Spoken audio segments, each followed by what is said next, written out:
Grant Cardone taught me how to be a millionaire, and in this video I'm going to share the 7 key tips that I learned from him so that you can become financially free as well. These lessons will work for you even if you are struggling financially, if you have a bad credit score, if you fear of making mistakes or losing money, or even if you don't know where to start. How do I know this? Because I was in your exact position. Just a couple of years ago, I worked a 8 to 5 job with a very small salary, and I was barely making ends meet. I quickly realized that this income alone will never help me reach my financial goals, and that's where I decided to focus all my energy and effort on property. I started with a small property at first, but since then I grew it to a multi-million rand property portfolio. I decided to make these videos on YouTube so that I can help you guys that you don't have to struggle like I did,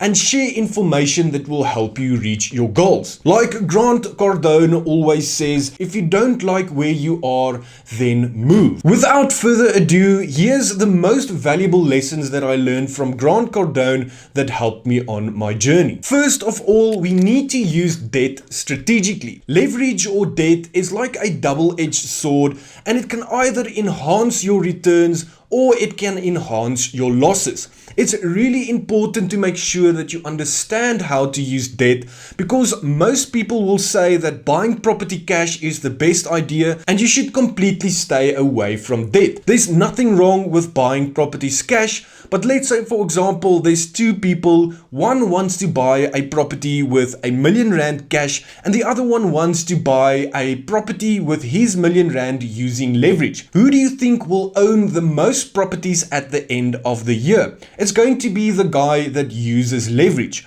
Although there is debt on his assets, he uses debt strategically to increase his overall property portfolio so that he can actually grow his net worth. This brings us to the important part of debt, and that is to calculate the return on investment. You need to make sure that your return is always more than the interest you get charged on your debt. If your interest rate is higher than your return on investment, you will actually lose money on a monthly basis, and traditionally these are the type of investment that average property investors use. Grant Cardone likes to focus on properties where your income exceeds your expenses and you have a surplus left at the end of the month, which is known as cash flow. That brings us to the second important lesson, which is to focus on positive cash flow. You need to aim for properties that can generate positive cash flow each and every month. In other words, your income is more than your expenses and you have money left over at the end of the month. This is the easiest way that you can skyrocket your property portfolio, because you have disposable income left after you pay back all of your debt. This is the best way to acquire property, because that is seen as an asset and not a liability. If you buy properties that has a shortfall, meaning your expenses is more than your income, you will eventually run out of money. So this is the best way to mitigate risk that comes with property, is to make sure that you acquire properties that can generate cash flow. The cool thing about cash flow is that the cash flow you receive at the end of the month, you can use to fund other property projects, you can use it to pay off another property quicker, or you can even use that to pay for registration or bond cost or even renovations. The third lesson is to scale your investments.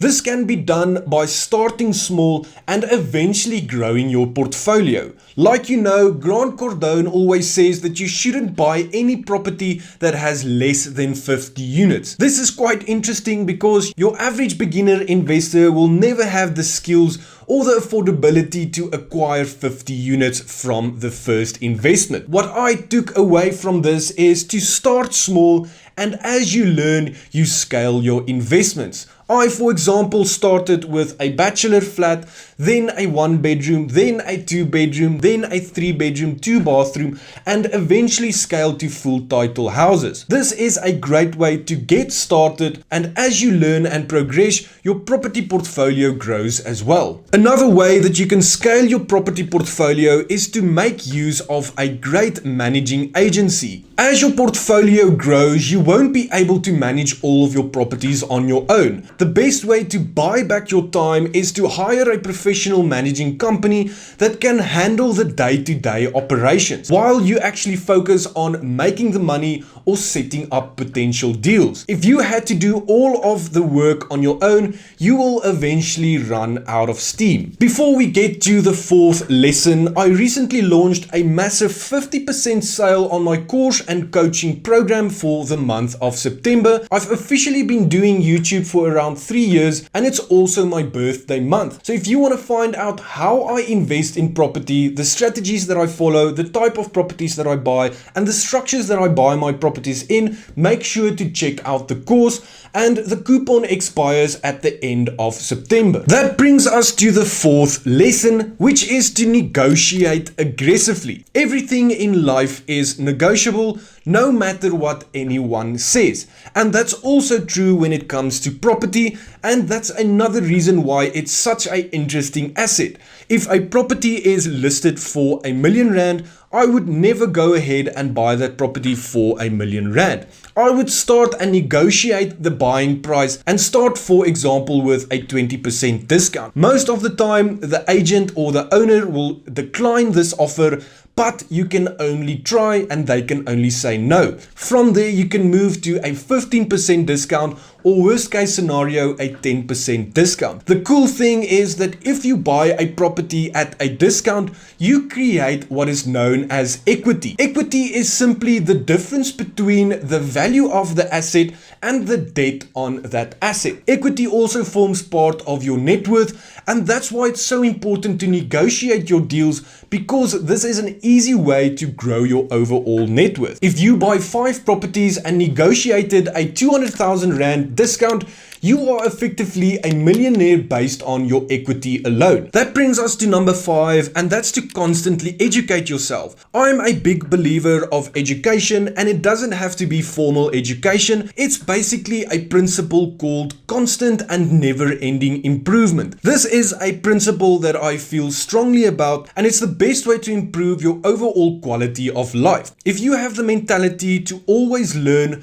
no matter what your age, you will eventually reach success. We need to stay updated with our strategies, what's happening in the market, what's happening in our economy. So it's constant and never-ending education so that we can improve our overall net worth. Another important factor is to network with other professionals. Real estate is a relationship game, and building the right type of relationship or networking with other property investors is a great way to skyrocket your portfolio. Whether it's attorneys, agents, rental agents, bond originators, contractors, or other property funders, it's really important to network with other individuals, because we're never too old to learn. That brings us to number 6, and it's to embrace risk. Like Grant always says, fear is a liar. We can either win or we can learn. There's nothing wrong with being afraid, but being afraid should never stop you from taking action. A lot of people get analysis paralysis where they overanalyze certain things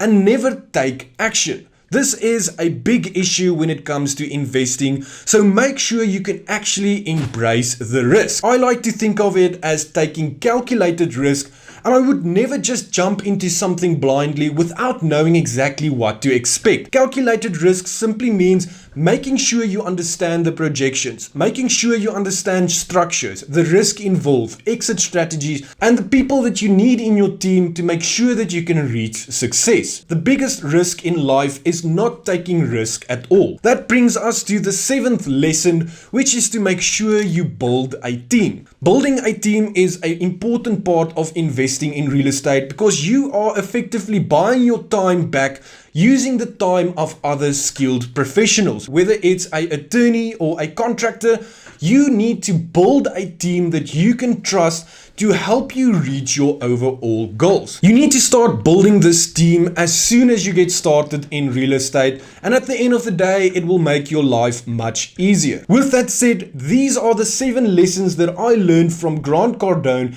that helped me to become a millionaire. Make sure to check out this video about the properties that I like to avoid, because this will help you to avoid mistakes that so many people make when they get started with property.